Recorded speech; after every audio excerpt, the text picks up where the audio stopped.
This is just a reminder to ask you to sign up for our Business Leaders Forum on the 1st of October in central London. We have a great speakers already lined up to attend, and come and meet your peers and enjoy the morning with us. Just use the link in the description to sign up now. Good morning and welcome back to B for TV, your daily dose of industry information. Today we're going to be talking about importers' knowledge, and Igor is here to tell us more.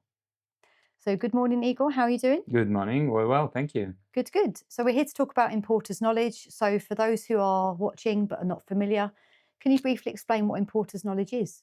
Yes, so that's a widely used way of claiming preferential tariff treatment of imported goods from a country that UK has a trade agreement. So traders are able to claim a reduced duty rate for those goods, and there are various kind of options for the traders or for the importers to provide supporting documentation to kind of show to customs the origin of those goods and to prove that those goods are eligible for claiming the preferential duty rate.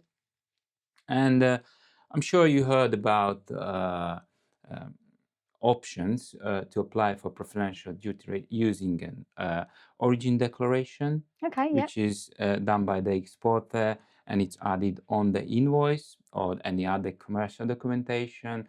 We heard about of certificate of origins, Euro ones, and imported knowledge is a similar option, but in that case, so previously with the previously mentioned documents, so the importer shows to customs that at the time of importation they have those documents at hand to show the origin.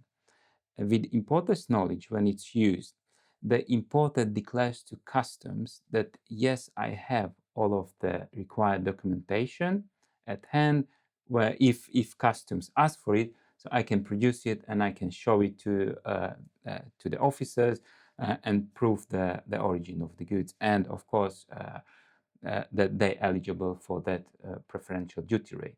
Sure. So it's relevant to be aware of this, isn't it?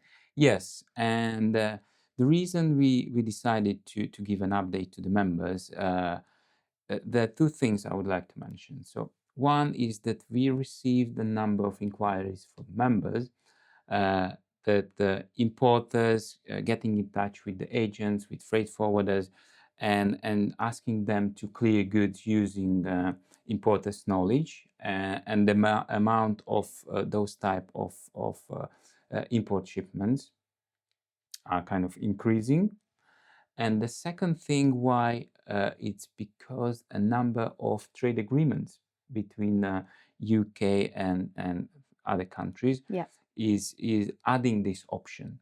So initially we seen the option available for imports from Japan, for Japanese origin goods. Mm-hmm. Then we seen the option for goods imported from the EU origin goods. So when following Brexit, uh, we had that opportunity, or traders, importers had the opportunity to benefit from importers' knowledge. And lately we heard that this option became available for goods imported from India. So Indian origin goods, they can benefit from this simplification of or the way of claiming preferential treatment for Indian goods. Sure. So are there any associated risks and challenges when it comes to importers' knowledge? Absolutely, absolutely. So if it's used incorrectly, Mm-hmm. if it's declared importer's knowledge, and the importer doesn't have the required documentation when they've been audited by customs officers, then they'll become liable for the full duty rate, and they will have to pay the full duty rate. And that's the main risk of it. And as well as an agent, because we'd like to highlight that that's responsibility of the importer, so that it stands for importer's knowledge. Sure. But the agent may become liable as well if something is not correct with the documentation, or uh, they decide to become the importer, act as the importer on behalf of the importer in certain situations, such as indirect representation. Sure. Okay, and The biggest challenge with importance knowledge is to have the documents at hand and check if those goods are eligible as well. So as an agent, to obtain that documentation, it might be challenging because, of course, the importer maybe doesn't want to show that sensitive information. So how the agent protect itself from becoming liable if they don't have evidence, or they haven't seen the evidence of those documents. Sure. So it sounds like our members have to tread quite carefully on this.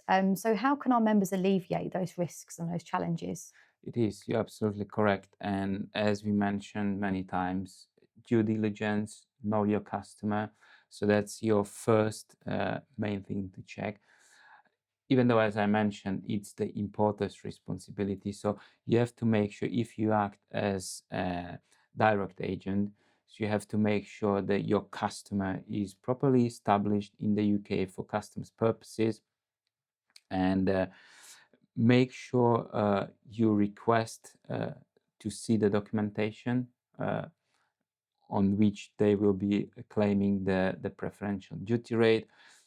If they don't want to provide the documents, then ask maybe for kind of an indemnity statement from the importer, from the supplier, in writing that yes, I have all the required documentation at hand at time of the importation, and if customer asks for it, I'm happy to produce it immediately. And one thing to mention here, just an example to be aware of: if you act as a direct agent, make sure you do some background checks, because, as an example, we heard about import shipments from Japan when BMWs or Volvo vehicles being imported from Japan to the UK, and the importer said yes, it is Japanese origin, because they're understanding if the duties are paid in Japan, so those vehicles become a Japanese origin vehicle. Yeah. But it's not the case. Right. So they are still originally being manufactured in third countries, for example, Germany or Sweden or United States, and they will still keep their origin. So, and that's a basic check what an agent can do to make sure, just to Google, is there any BMW factories in Japan? So if they have that information that there is no Japanese, so they have the right to refuse to customs clear those goods. Even the agent produces a statement or indemnity statement saying, no, this is importer's knowledge, I have all the document, these are Japanese origin vehicles. And even if the agent proceeds with this custom clearance, and customs will check the documents, they can rightly say, like, oh, this is a basic check, and maybe that was a deliberate mistake done by you, and you might become the jointly liable for those import duties. Sure. And to finish, I understand that HMRC have some helpful information for our members as well. It is so.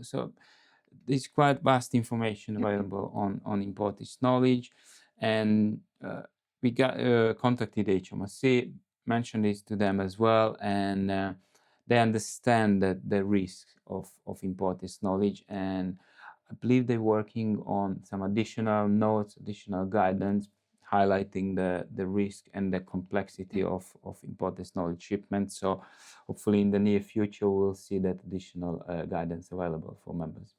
Igor, thank you very much for your update this morning, and thank you for your advice for our members. My pleasure. As Igor mentioned, further information from HMRC can be found in the description below.